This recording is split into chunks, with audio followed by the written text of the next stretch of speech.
ஆன்மீக அன்பர்கள் அனைவருக்கும் வணக்கம். இன்னைக்கு நம்ம பார்க்க போறது ஆண்டாள் அருளிய திருப்பாவையின் 10வது பாடலும் அதன் பொருளும் மற்றும் விளக்கமும். பாடல். நோற்று சுவர்க்கம் புகுகின்ற அம்மனாய் மாற்றமும் தாராரோ வாசல் திறவாதார்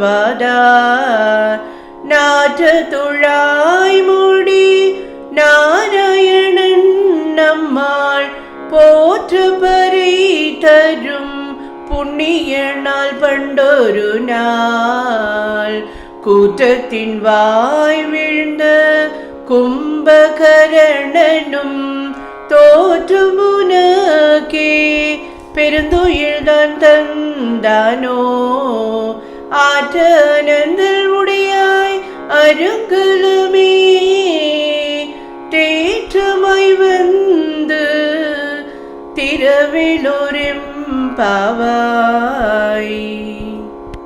இதன் பொருளாக ஆண்டாள் என்ன கூறுகிறாள்?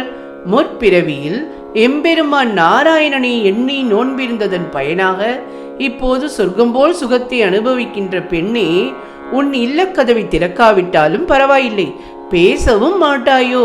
நறுமணம் வீசும் துளசியை தலையில் அணிந்த நாராயணனை நாம் போற்றி பாடினால் அவன் நம் நோன்புக்குரிய பலனை உடனே தருவான். முன்னொரு காலத்தில் கும்பகர்ணனை தூக்கத்திற்கு உதாரணமாக சொன்னார்கள். நீ அவனையும் தோற்கடித்து விடுவாய் போல் தெரிகிறதே.